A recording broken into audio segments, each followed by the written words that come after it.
Welcome, history lovers, to Secrets of the Nile. Today, we journey back in time, over 3,000 years ago, to the sun-drenched lands of ancient Egypt. This isn't just a story of pyramids and golden treasures. It's the story of a life, a destiny forged along the world's most legendary river. Our tale begins not with a king on his throne, but with the cry of a newborn child, a cry that echoed under a sky ablaze with a rare cosmic dance. Imagine the scene. The mighty Nile, the lifeblood of a civilization, flows silently under a canopy of stars. It's a night unlike any other. The moon is a silver sliver, and the constellations have shifted into a formation scene only once a century. In a secluded chamber within the royal palace at Thebes, a queen gives birth. The air is thick with anticipation, scented with lotus blossoms and incense. Midwives move with quiet urgency, their whispers like the rustling of papyrus reeds. Then the silence is broken. A healthy baby boy has arrived. But this is no ordinary birth. High priests, the keepers of sacred knowledge and interpreters of the God's will, have been observing the heavens for weeks. As the child takes his first breath, the chief priest, an old man with eyes that seem to hold the wisdom of ages, steps forward. He raises a ceremonial staff toward the celestial alignment and declares the prophecy. The stars themselves have proclaimed this child's fate. He is the chosen one, destined not just to rule, but to usher in a new golden age for Egypt. His name, he announces, will one day be whispered with the reverence reserved for the gods themselves. Within the palace walls, the celebration is subdued, almost secretive. The current Pharaoh, a powerful but aging ruler, looks upon his new son with a mixture of pride and apprehension. He understands the weight of the prophecy. Greatness is a heavy burden, and the path to a throne is fraught with peril. Court politics are a treacherous game of whispers and shadows. Rival factions, ambitious nobles, and even members of their own extended family would see this prophesied child as a threat. The boy's existence, for now, must be a closely guarded secret. His life and the future of the entire kingdom depends on it. So, the young prince begins his life not in the grand halls of power, but in a hidden nursery, shielded from the prying eyes of the court. His mother, the queen, showers him with love, but her every smile is tinged with the knowledge of the dangerous world that awaits him. She teaches him the songs of the goddesses, Isis and Hathor, praying they will watch over her special son. His father, the Pharaoh, visits in secret, his powerful presence a comforting shadow in the lamplight. He doesn't bring toys, but scrolls, telling the boy stories of the great warrior pharaohs who came before him, planting the seeds of courage and duty. While other royal children are presented at court, our young prince is raised in quiet seclusion. His only companions are his trusted tutors, handpicked by the Pharaoh for their loyalty and wisdom. They are more than teachers. They are his protectors. His first lessons aren't in statecraft, but in discretion. He learns to move unseen, to listen more than he speaks, and to recognize the subtle shifts in a person's tone that betray their true intentions. He is being trained not just as a prince, but as a survivor. His days are filled with a rigorous curriculum. He learns to read the complex hieroglyphs, the sacred script of the gods, mastering a language that unlocks the wisdom of millennia. His mind is sharpened with mathematics and astronomy, learning to calculate the flooding of the Nile and map the stars that foretold his birth. His body is hardened through relentless physical training. He learns archery until he can hit a moving target from a speeding chariot. He masters the koppish, the sickle-shaped sword of Egyptian warriors, his movements becoming a blur of deadly grace. He is being molded, piece by piece, into the leader Egypt will one day need. But his most important lessons come directly from his father, the Pharaoh, during their secret nightly meetings. Here, in the flickering torchlight, the boy learns the true art of kingship. He learns that a pharaoh is more than a ruler. He is the living embodiment of the god Horus, the bridge between the mortal world and the divine. He learns about Maat, the cosmic principle of truth, balance, and order, which a pharaoh must uphold at all costs. The pharaoh speaks of justice for the common farmer, of granaries filled against times of famine, and of the sacred duty to protect Egypt's borders from foreign invaders. These are not lessons of power, but of profound responsibility. As the years pass, the boy grows into a young man. The secrecy that has defined his life has forged a unique character.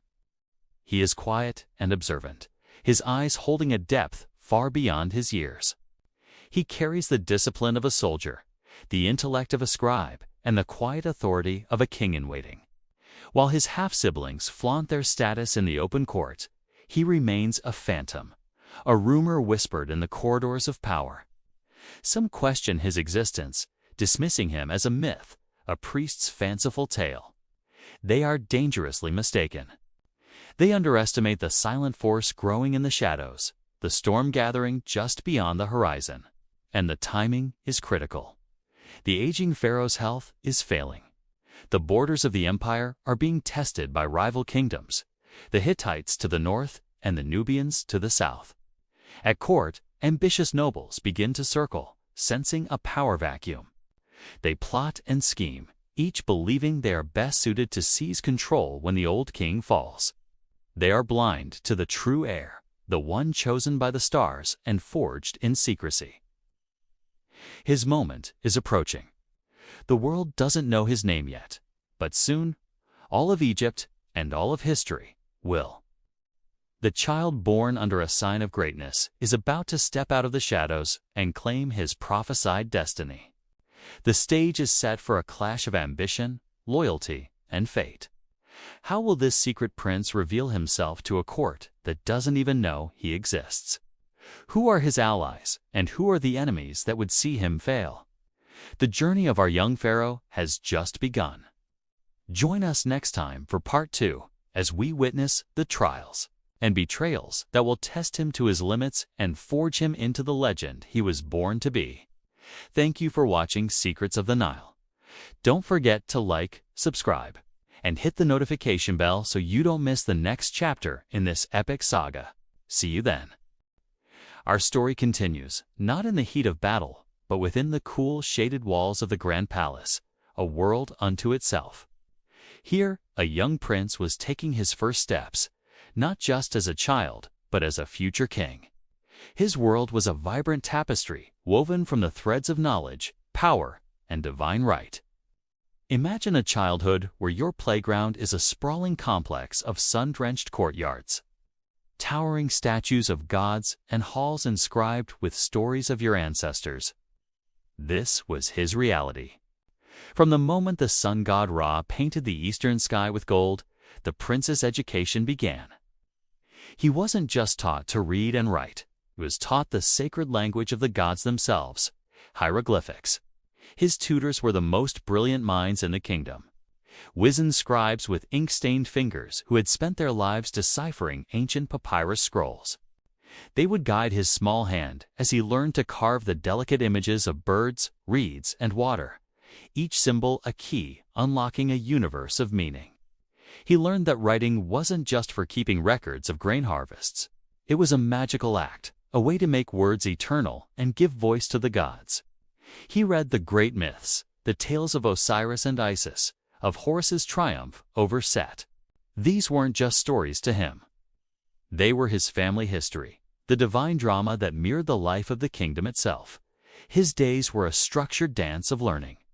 One moment he would be in a quiet chamber with a priest, learning the intricate rituals and incantations needed to appease the hundreds of deities who governed every aspect of life, from the flooding of the Nile to the journey of the soul into the afterlife.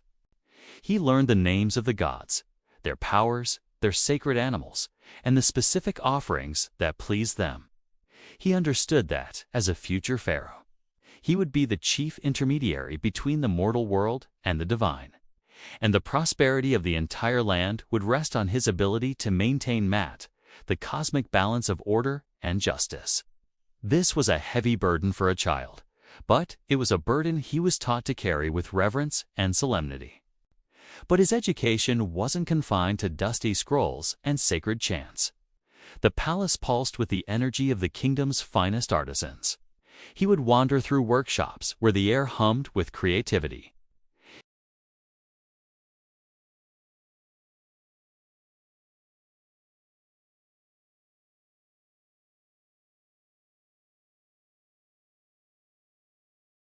He saw jewelers meticulously setting lapis lazuli and carnelian into golden pectorals, their tiny tools flashing in the light.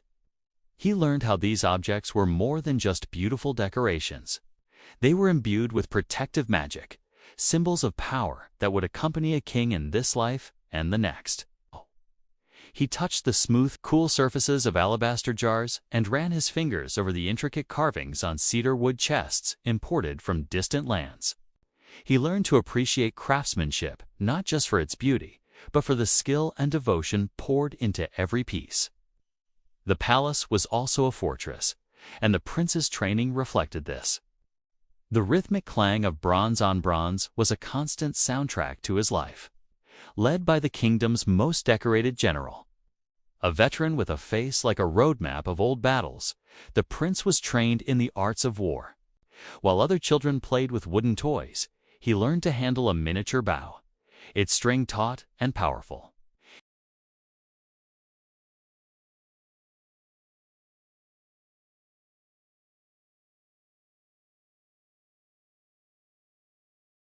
He learned to control the powerful horses, to maneuver the light, swift vehicle across the desert sands, to feel the wind whip past his face as he imagined chasing down the enemies of his kingdom.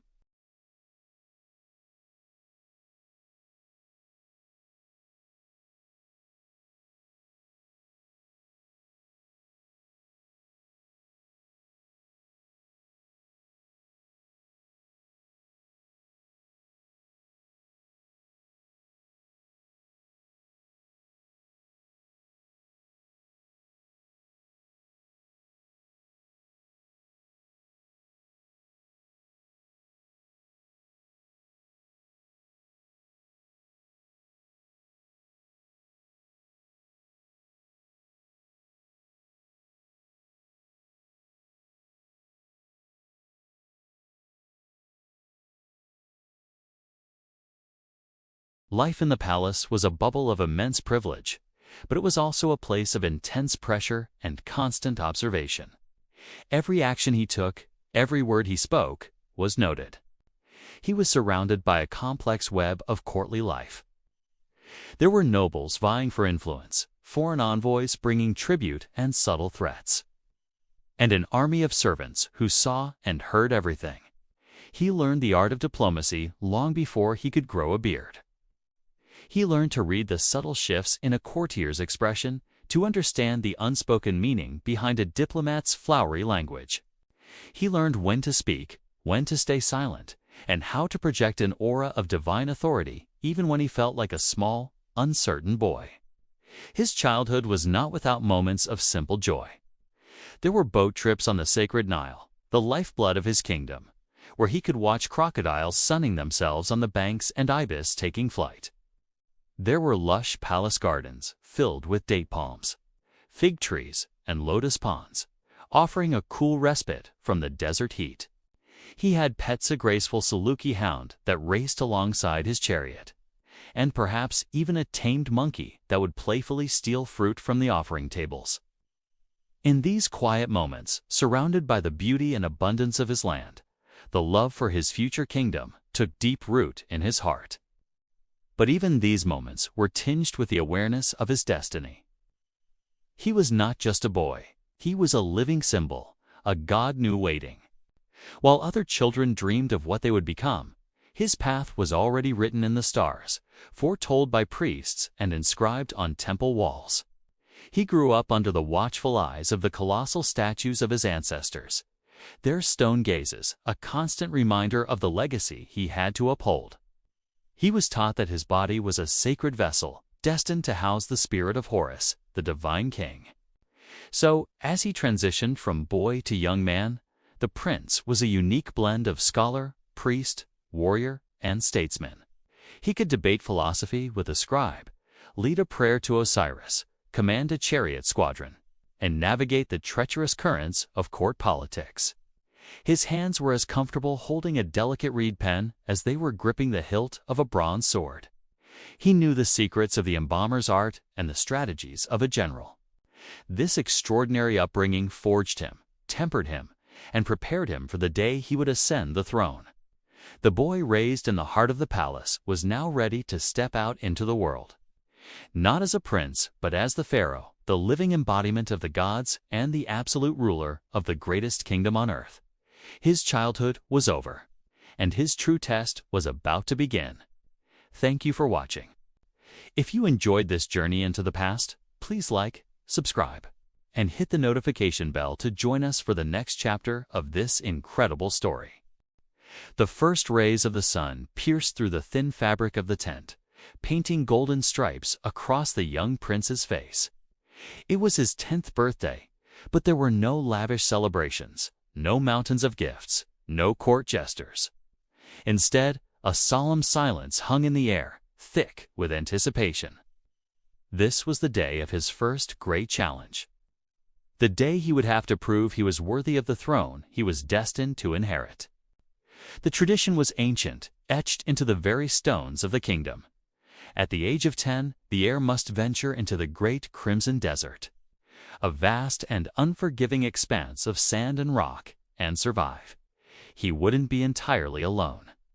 A small retinue of the kingdom's most seasoned warriors would accompany him, not to help, but to observe. Their role was to witness his trial, to ensure the ancient rites were followed, and to report back to the king and his council. Their presence offered no comfort, only the weight of judgment. His father, the king, a man whose face was a map of battles won and losses mourned, stood before him. He placed a hand on his son's shoulder, his grip firm and steady. He didn't offer words of comfort or encouragement. He simply looked into his son's eyes, a silent communication passing between them. It was a look that said, "This is your path. Walk it with honor." The king then handed him a small leather pouch. Inside was not gold or jewels, but essentials: a flint and steel, a small, sharp knife, and a water skin filled to the brim. This, along with the clothes on his back and the wits in his head, was all he would have. The prince clutched the pouch, its weight a heavy reminder of the task ahead. He took a deep breath, the dry desert air already scratching at his throat, and gave his father a resolute nod. Fear was a cold knot in his stomach, but he pushed it down. He was a prince, and he would not show weakness. The journey began. The small party moved out from the shadow of the palace walls, leaving the lush greenery of the oasis city behind. Within an hour, they were swallowed by the desert. The landscape was a monstrous, beautiful thing. Dunes rose and fell like the waves of a petrified ocean, their colors shifting from pale gold to deep rust under the climbing sun. The silence was profound, broken only by the soft crunch of their boots on the sand and the whisper of the wind. The prince had studied maps of the desert, learned the constellations to navigate by, and memorized the types of edible plants and dangerous creatures that called this wasteland home. But books and lessons were a world away from the reality of the blistering heat and the endless, disorienting vista of sand. The warriors walked a respectful distance behind him, their faces impassive, their movements economical and sure. They were a part of the landscape, as silent and enduring as the ancient rock formations that dotted the horizon. By midday, the sun was a merciless hammer in the sky. Heat shimmered off the sand, creating mirages of distant lakes and trees that danced and vanished as they approached. The prince took his first sip of water, carefully rationing the precious liquid. He felt the eyes of the warriors on him, watching his every move. He had to prove not just his courage, but his wisdom. Panic and poor decisions were as deadly as any scorpion's sting. He focused on his father's lessons. Find high ground to survey the land. Look for the subtle signs of life that could lead to water, and never, ever travel in the full heat of the day. He spotted a cluster of rock outcroppings in the distance, a darker shade against the bright sand. Shelter. That would be their goal. He pointed, his voice a little hoarse. "We rest there." The lead warrior simply nodded, and the group changed direction. Reaching the rocks felt like a victory in itself. The shade they offered was a blessing, a cool reprieve from the sun's relentless assault. While the warriors took up watchful positions, the prince explored the small canyon. His tutor had told him that where rocks gathered, there was a chance of finding life. He ran his hands along the cool stone, his eyes scanning for any hint of green. And then he saw it. Tucked into a deep crevice, almost hidden from view, was a small, tough-looking plant with thick, waxy leaves. He recognized it from his studies. A desert succulent, its leaves holding precious moisture. Using his knife, he carefully sliced off a leaf, tasting the slightly bitter, watery pulp. It wasn't delicious, but it was life. He had found his first resource. A small surge of pride went through him. He wasn't just surviving, he was using his knowledge. He was adapting. As dusk began to settle, painting the sky in fiery shades of orange and purple, the temperature dropped with surprising speed. The desert's other face was revealed. A cold, biting wind that whipped sand into their faces. The prince knew they needed a fire, for warmth and for protection against nocturnal predators. He gathered dry scrub brush that clung to the base of the rocks, his hands scratched and sore. Then came the real test. He took out the flint and steel. His hands were small, and the wind was his enemy, extinguishing his first few attempts. Frustration began to prick at him. He could feel the warriors watching, their silence a heavy blanket. He closed his eyes, took a deep breath, and remembered his father's calm, steady hands showing him the technique. He blocked the wind with his body, angled the flint just so, and struck. A spark caught, flickered, and then, miraculously, a tiny flame blossomed on the tinder. He gently nurtured it, adding small twigs until a proper fire was crackling, casting dancing shadows on the canyon walls. The warriors allowed themselves a small, almost imperceptible nod of approval. The prince had provided warmth and security. He had passed another test. The days bled into one another, a blur of sun and sand, heat and cold. Each day brought a new challenge. One afternoon, a sudden sandstorm descended upon them, a roaring wall of sand that blotted out the sun and turned the world into a maelstrom of brown fury. The prince, remembering his lessons, quickly led the group to the leeward side of a large dune, instructing them to huddle low and cover their faces. They waited out the storm, the wind screaming around them, the sand stinging any exposed skin. It was terrifying, a raw display of the desert's power, but they survived. Another day, their water ran dangerously low. The prince, his own throat parched, spent hours searching for signs of an underground spring, his eyes scanning for the telltale darker patch of sand or the convergence of animal tracks. Finally, he found it. Digging with his bare hands and his small knife, he unearthed damp sand, and then, slowly, a small puddle of muddy water. It tasted of earth and grit, but it was the sweetest thing he had ever drunk. One of the most defining moments came on the 5th day. While scouting ahead, the prince nearly stepped on a viper, coiled and camouflaged perfectly against the sand. It struck, its fangs sinking into the thick leather of his boot. His heart hammered against his ribs, but he didn't scream. He scrambled back, his breath catching in his throat. One of the warriors was by his side in an instant, knife drawn, ready to intervene.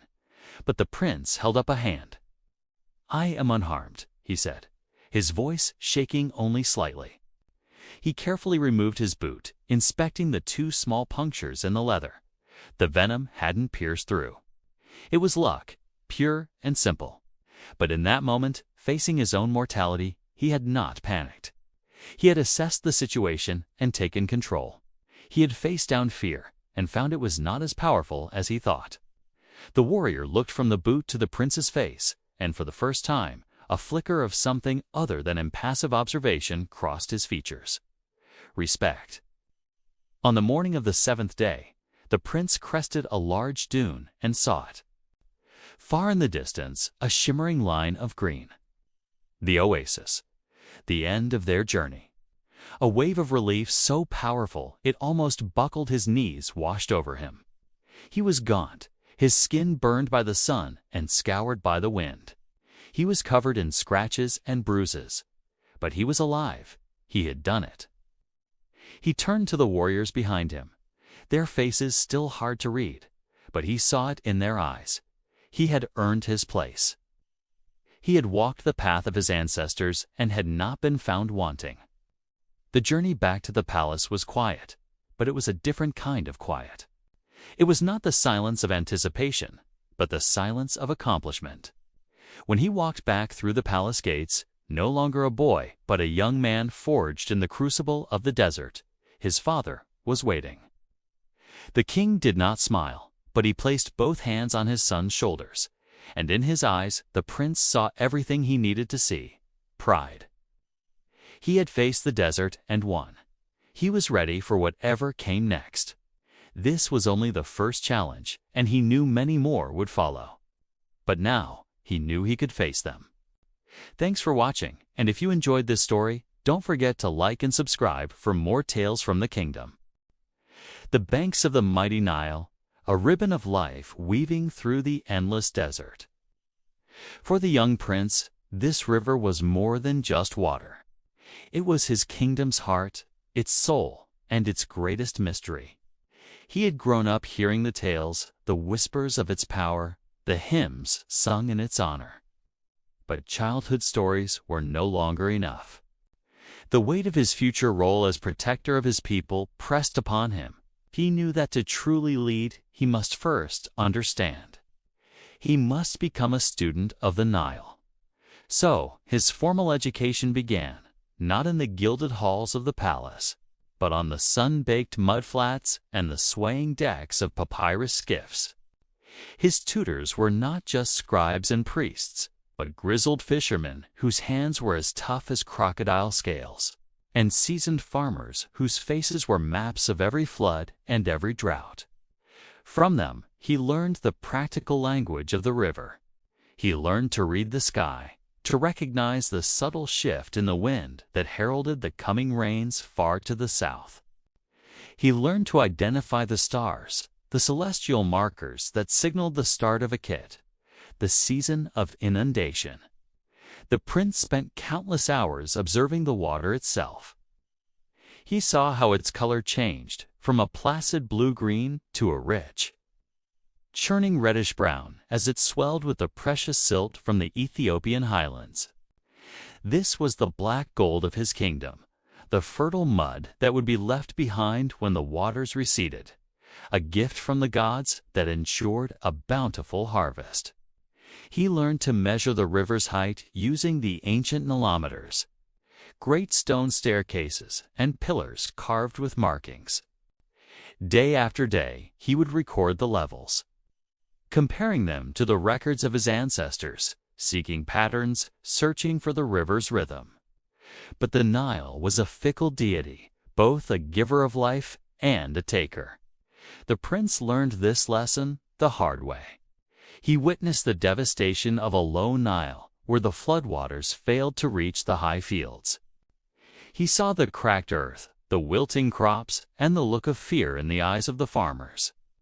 Famine was a silent, creeping predator, and the memory of empty granaries and hungry children was seared into his mind. He vowed that his people would never suffer that fate under his watch. This fear drove him to study the granary systems, learning the complex logistics of storing surplus grain in years of plenty to prepare for the inevitable years of scarcity. Then there was the other extreme, the high Nile. A flood that rose too far and too fast was not a blessing, but a curse. He saw entire villages swept away, homes made of mud brick dissolving back into the earth from which they came. He learned of the river's hidden dangers, the lurking crocodiles that appeared as silent logs in the murky water, and the hippos, seemingly placid but fiercely territorial and responsible for more deaths than any other great animal. He learned to navigate the treacherous currents and hidden sandbanks that could ground a vessel in an instant. The river demanded respect, constant vigilance, and a deep understanding of its every mood. The priests taught him the spiritual side of the Nile, the realm of the gods. They explained the cosmic struggle between order and chaos, and how the annual flood was a victory for Maat, the principle of truth, balance, and harmony. The river's predictability was a reflection of the gods' favor. A weak flood or a destructive one was a sign of imbalance, a warning that the Pharaoh's connection to the divine was weakening.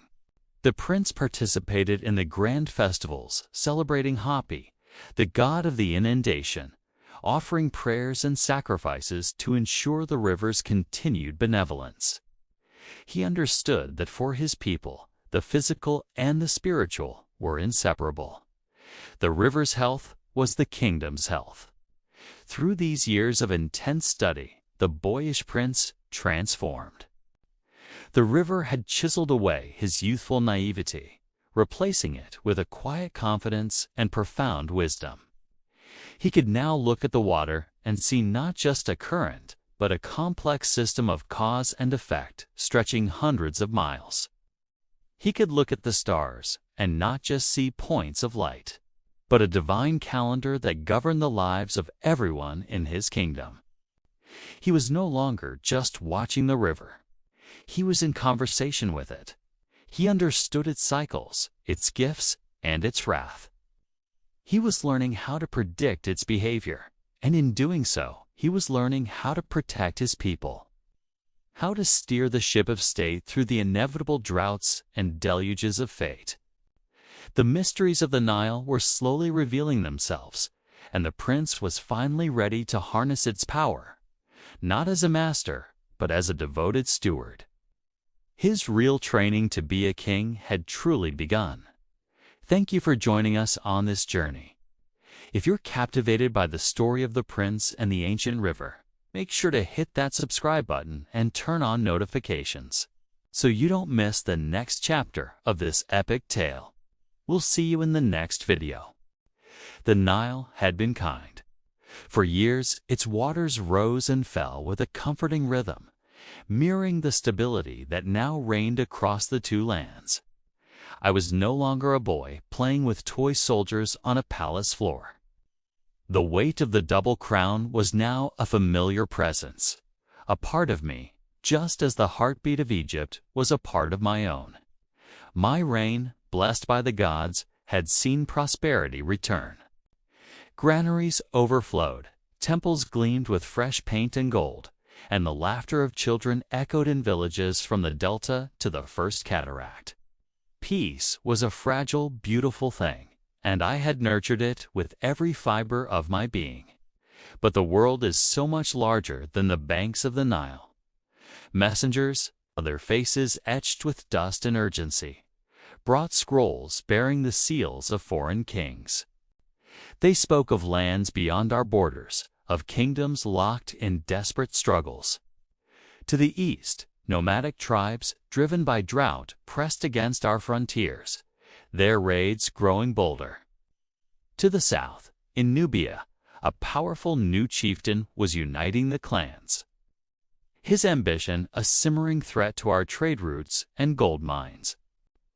To the north, across the Great Green Sea, tales arrived of mighty city-states clashing, their wars sending ripples of instability that could easily become a tidal wave crashing upon our shores. I would sit in the cool twilight of my study, the scent of papyrus and incense thick in the air, and I would read these reports. I'd trace the maps with my finger, imagining the sun-scorched plains of Rechinu, the rugged hills of Nubia, the bustling ports of the Aegean. Their struggles, their famines, their wars, they were not my own. Yet a strange disquiet settled in my heart. Was Egypt an island, destined to be forever sheltered by its deserts? Or was our peace merely a temporary calm before a storm gathering on all horizons? The priests, ever cautious, advised prayer and offerings. Fortify the borders, they'd say. Appease the gods, and they will protect us. I listened, I nodded, and I made the offerings. I never once forgot that my power flowed from Amun-Ra, from Horus, from Mat herself. Every decision I made was weighed against the feather of truth, ensuring the cosmic balance was maintained. But as I stood before the grand statues of Karnak, I felt a new prayer forming on my lips. It wasn't just for protection. It was for something more. One evening, I summoned my most trusted general, a veteran whose loyalty had been forged in the fires of my father's campaigns. We stood on a balcony overlooking the sleeping city of Thebes. The stars were brilliant, a celestial map strewn across the heavens. "The world is changing," I told him, my voice low. "To stand still is to be swept away. Our peace, our prosperity. It is a beacon, and beacons attract moths and predators alike." He understood. He had seen the reports, had drilled the soldiers, had felt the growing tension on the frontiers. This was the beginning of a new chapter, not just for me, but for Egypt. It was time to look outward. My ambition was not born of greed, not for conquest's sake alone. It was an ambition for security, for a lasting peace that could only be guaranteed by strength. If our neighbors were in chaos, that chaos would eventually spill over our borders. If trade routes were threatened, our granaries would one day empty. My plan began to take shape, not as a single bold stroke, but as a series of careful, deliberate moves. I dispatched envoys, not just with warnings, but with offers. To the weaker chieftains on our eastern border, I offered grain from our surpluses and the protection of Egypt's armies. In return, I asked for their allegiance. They would become a buffer, a first line of defense, their loyalty secured not by fear, but by gratitude. An alliance bound by bread is stronger than one forged by the sword. Simultaneously, I sent expeditions south, not of soldiers, but of merchants and diplomats. We would not conquer Nubia with force, not yet. We would bind them to us with trade, Egyptian linen, pottery, and tools in exchange for their gold, ivory, and incense. I wanted their economy to become so intertwined with ours that the thought of war would be synonymous with their own ruin. It was a different kind of warfare, a battle of commerce and influence, and I intended to win. Of course, diplomacy has its limits. While my envoys traveled, my general was given new orders. He began to reorganize the army, introducing new tactics and training inspired by the very enemies we might one day face. We studied the swift, chariot-lead attacks of the northern peoples. We trained special units for desert warfare, learning from the nomads themselves. The army would not be a blunt instrument of force, but a versatile tool, ready for any challenge. Our foundries glowed day and night, forging new, stronger bronze for our spearheads and arrowheads. This was a delicate dance. Each step outward had to be matched by a step inward, a reaffirmation of my devotion to the gods. For every treaty signed, a new chapel was consecrated. For every shipment of weapons forged, a grand festival was held in honor of the divine patrons of Egypt. I needed the people, the priests, and the gods themselves to see that this expansion of influence was not the hubris of a mortal king, but the divine destiny of Egypt itself. It was our duty, as the most blessed of all nations, to bring order to a chaotic world, to extend the light of Mat beyond our own sacred soil. The whispers in the court changed. The old fears of foreign threats were slowly replaced by a new sense of purpose, a burgeoning pride. We were no longer just the guardians of the Nile. We were becoming a force in the world. The boy who had inherited a fractured kingdom was now a man with a vision that stretched far beyond the horizon. The two lands were secure. Now, it was time for Egypt to rise. It was time for its influence, its culture, and its power to be felt. The gods had favored me. They had blessed this land. And I would not let that favor be wasted on simply maintaining what we had. I would use it to build an empire that would endure for 1,000 years. The age of isolation was over. The age of ambition had begun. Thank you for watching. If you're fascinated by the rise of ancient empires, make sure to like this video and subscribe to our channel for more stories from history. We'll see you in the next one. The weight of the double crown settled upon his brow, not as a symbol of triumph, but as the heaviest burden he had ever known. The young prince was now Pharaoh, ruler of the two lands, the living Horus. The celebrations that echoed through the grand halls of Thebes barely masked the whispers of doubt. His youth was seen not as a sign of vigor, but as a mark of inexperience. The seasoned ministers and grizzled generals who had served his father now watched him with calculating eyes.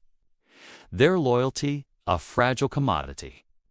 His first trial did not come from a foreign shore, but from within his own palace. The Grand Vizier, a man whose face was a mask of deference, but whose heart harbored a serpent's ambition, began his subtle campaign of undermining. He would misrepresent the pharaoh's decrees, sow discord among the court officials, and secretly meet with powerful priests, promising them greater influence in exchange for their support. The young pharaoh sensed this treachery not through spies, but through the shifting sands of courtly etiquette. A delayed response, a feigned illness, a misplaced scrollage was a small tremor foretelling a great earthquake. Instead of a public confrontation, which would have fractured the court, the pharaoh chose a different path. He summoned the vizier to the royal library, a place of knowledge, not power. Surrounded by the wisdom of his ancestors, he didn't accuse. Instead, he spoke of his father's final words, of the sacred duty to truth, order, and justice. He spoke of the immense trust his father had placed in the vizier, entrusting him with the stability of the kingdom. Then, with a gaze as steady as the pyramids, he presented the vizier with a new task: to oversee the construction of a new grain storage complex in a remote province, a project vital to preventing famine. It was an assignment of great honor, yet it removed the vizier from the heart of power. The message was clear, delivered with a velvet glove over an iron fist.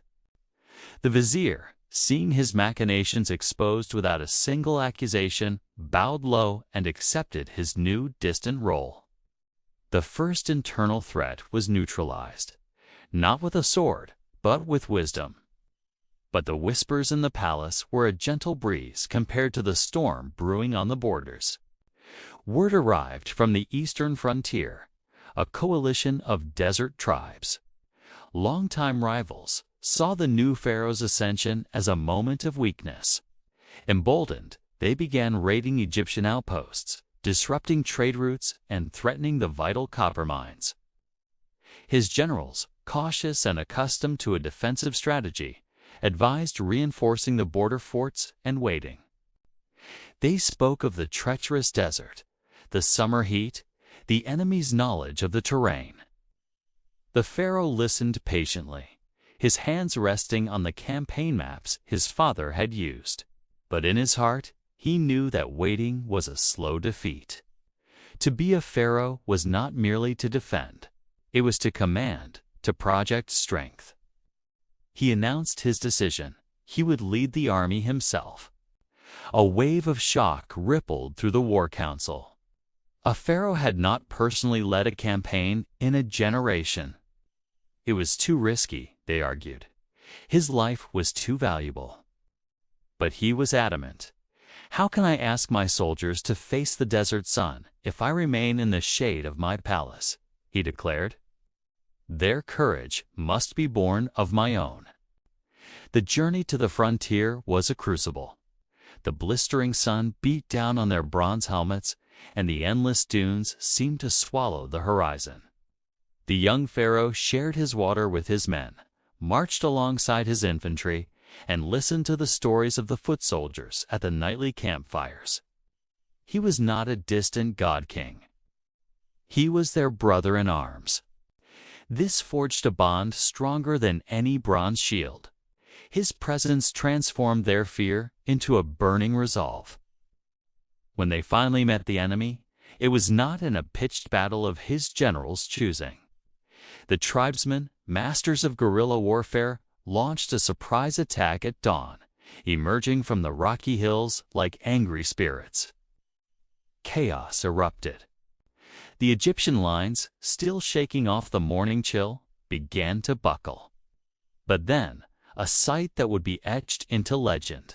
The Pharaoh, his war crown gleaming in the morning sun, charged to the front on his chariot, his arrow finding its mark in the lead chieftain. He did not shout orders from the rear. He became the tip of the spear. His personal guard, the elite magi, rallied around him, forming a bulwark of bronze and courage. Inspired by his fearlessness, the entire army roared, their fear washed away by a tide of loyalty and awe. They pushed back, not as a collection of units, but as a single, unstoppable force. The battle turned. By midday, the desert sands were littered with the enemy's fallen, and the tribal coalition was shattered, their leaders captured or fleeing. He returned to Thebes, not just as a pharaoh, but as a warrior king. The cheers were different this time. They were not polite acknowledgments of his title, but a thunderous roar of genuine adoration and respect. He had faced the serpent in his court and the jackals in the desert, and he had triumphed. But as he stood on the balcony of his palace, acknowledging the adoring crowds, he knew this was only the beginning. The horizon was vast, and it held more challenges than he could yet imagine. The trials had forged him, tested his spirit, and sharpened his mind. He was no longer a prince playing at being a king. He was the Pharaoh, the protector of his people, the strong bull of Egypt, and he was ready for whatever came next. Thanks for joining us on this part of the journey. If you're captivated by the story of this young pharaoh, make sure to hit that subscribe button and turn on notifications. You won't want to miss what happens when new threats, both seen and unseen, rise to challenge his reign. See you in the next chapter. A pharaoh's life is finite, but his legacy can be eternal. With the kingdom secure and the treasury full, my gaze turned from the transient glories of the present to the enduring stone of the future. It was time to build, not just structures, but a statement. A declaration to the gods and to all generations to come that this was an age of unparalleled greatness, an age defined by my rule. The whispers began in the royal court, then spread like the Nile's floodwaters across the land. A grand project was underway. The first command was for the quarries. Thousands of men, skilled artisans, and strong laborers journeyed to the cliffs of Aswan and the hills of Tura. The air, once still, now rang with the rhythmic clang of mallet against chisel. They were not just quarrying stone. They were harvesting the very bones of the earth. Each block, massive and defiant, was a challenge. How to move such weight, how to shape it with precision. But my people, blessed by the gods and guided by my will, possessed an ingenuity that bordered on the divine. Along the Nile, a new kind of vessel appeared. Barges wider and stronger than any before were built to carry these colossal stones. The river, the lifeblood of our nation, became the artery of my ambition. As the first blocks drifted downstream, a sense of awe rippled through the villages lining the banks. They saw not just stone, but the promise of something magnificent, something that would outlast them all. This wasn't the work of slaves, as later stories might claim.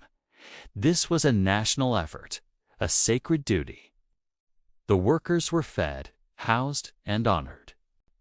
Their labor was a form of worship, their sweat a libation to the gods and their Pharaoh. My architects, the most brilliant minds in the kingdom, presented me with scrolls filled with impossible designs.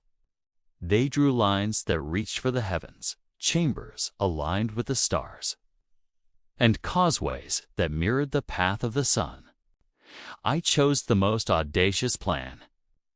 A tomb not just to house my mortal remains, but a ladder to the heavens.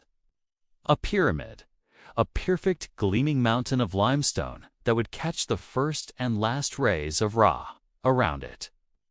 A complex of temples would rise, dedicated to the gods who favored our land and to the eternal cycle of life, death, and rebirth. Day by day, year by year, the vision took shape.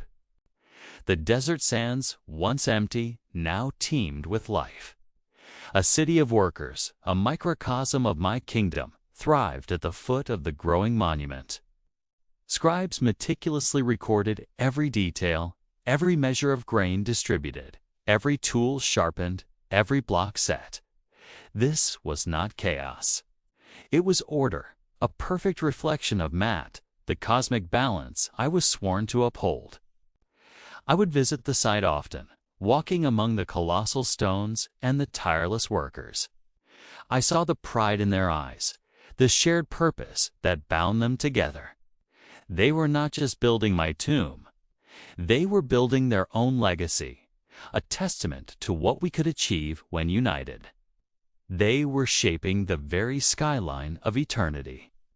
The pyramid grew layer by layer, a stairway for my soul. The temples became forests of stone, their columns carved with hieroglyphs telling the stories of my reign, our victories, and our devotion. Every carved relief, every painted mural was a chapter in my story. Scenes of me communing with the gods, leading my armies, and ensuring the prosperity of the two lands. These were not mere decorations. There were magical spells, ensuring that my deeds would echo forever. The high priests performed daily rituals, consecrating the ground and infusing the very air with divine energy. The sounds of chanting and the scent of incense filled the spaces that would one day fall silent, waiting for my return. But the legacy was not confined to a single site. Throughout the kingdom, from the delta to the heart of Nubia, my mark was made. New temples were erected, old ones were restored and expanded. Obelisks, single shafts of granite pointing to the sun, were raised in the great temple precincts of Karnak and Luxor. Each one was a testament to my power and piety. It's a permanent symbol of my connection to the divine. My name, my cartouche, was carved deep into the stone, ensuring it would never be erased by time or by the ambitions of future kings. This great building boom was more than just construction. It was an economic engine. It fueled innovation in engineering, mathematics, and logistics. It provided employment and a sense of national pride. It transformed the landscape, turning arid plains into sacred ground. The people saw the gods honored, and in turn, they felt secure, blessed. They understood that a strong Pharaoh, a builder Pharaoh, meant a stable and prosperous Egypt. As I stood on my balcony, watching the setting sun glint off the pyramid's distant, gleaming capstone, I knew I had forged a kingdom of strength and prosperity in the present. Now I had built a bridge to immortality. The stones would speak when my voice was silent. The temples would stand long after my palaces crumbled to dust. Generations yet unborn would walk in the shadow of my monuments and wonder at the age of the Pharaoh who dared to build for eternity. My legacy was not just written in papyrus scrolls, but carved into the bedrock of the world. It was a story told in stone, a silent, unyielding declaration of power, faith, and a vision that reached beyond the horizon of life itself. And it was only just beginning. The weight of the double crown, once a burden of immense pressure, now rests as a familiar, almost comforting presence upon my brow. The years have etched their stories onto my face, each line a memory of a battle won, a temple raised, a harvest celebrated. I walk through the grand halls of my palace. The cool stone beneath my sandals, a constant reminder of the foundations I have laid. The murmur of the Nile, the lifeblood of our civilization, is a song I have known since birth. It has witnessed my rise from a prince to a pharaoh, from a boy with dreams to a man who has shaped a kingdom.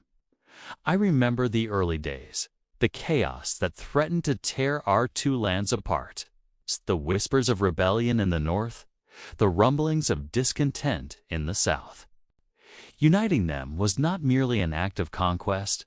It was a weaving of two souls into one, a creation of a single resilient heart for Egypt. I traveled the length of our kingdom, from the sweltering heat of Nubia to the cool breezes of the Delta. I listened to the farmers, the artisans, the priests, and the soldiers. Their hopes became my decrees, their fears my resolve. We built granaries to guard against famine and fortresses to protect our borders. The prosperity that followed was not my creation alone, but the fruit of a united people working under the watchful eyes of the gods. The gods, they have been my constant companions on this long journey.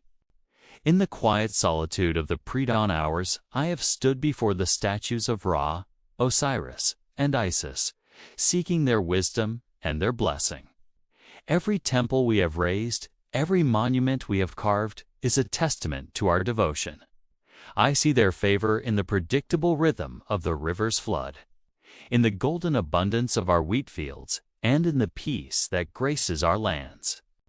We have honored them, and in return, they have guarded Egypt. The priests tell me the rituals are strong, that Mat, the divine order, is balanced. For this, I am most grateful. My duty was not just to rule, but to be the shepherd of this sacred balance between the mortal and the divine. My architects and builders have turned my visions into stone and gold. The grand temples at Karnak and Luxor now pierce the heavens, their columns like a forest of stone, their walls covered in the tales of our triumphs. These are more than mere buildings. They are eternal prayers, messages to the future, declaring who we were and what we believed. My own tomb, my house for eternity, has been prepared in the Valley of the Kings. Its corridors descend deep into the earth, a hidden sanctuary designed to protect my journey into the afterlife. The walls are adorned with spells from the Book of the Dead, a map to guide my soul through the trials of the underworld, to ensure my heart is weighed pure against the feather of Mat. I look at my children and my children's children. I see the fire of leadership in their eyes, the love for Egypt in their hearts. They have learned the histories, they have studied the laws, they have worshipped at the altars. The line of succession is secure. My Ka, my life force, will live on through them, and through the nation we have built together. They will face their own challenges, their own triumphs, but the foundation is strong. The lessons of our past are carved into every obelisk and pylon, a guide for all the pharaohs who will follow. Soon, my journey on this earth will end. The sun god Ra will take me on his bark to traverse the dark underworld, to be judged by Osiris. But I do not fear the final voyage. Death is not an end, but a transformation, a doorway to eternity. My name, inscribed in cartouches across this land, will not be forgotten. The stories of my reign will be told by grandfathers to their grandchildren by the light of the evening fire. The monuments I have built will stand against the sands of time, silent witnesses to our glory. As the sun sets over the western desert, painting the sky in hues of orange and purple, I feel a profound sense of peace. My work is done. The Nile will continue its eternal flow, nourishing this land. The people will continue to thrive under the protection of the gods. My legacy is not just in the stone and gold, but in the enduring spirit of Egypt itself. It is a legacy woven into the very fabric of this land, destined to endure for millennia, a timeless echo along the banks of the sacred river. I am the Pharaoh, I am Egypt, and we are eternal.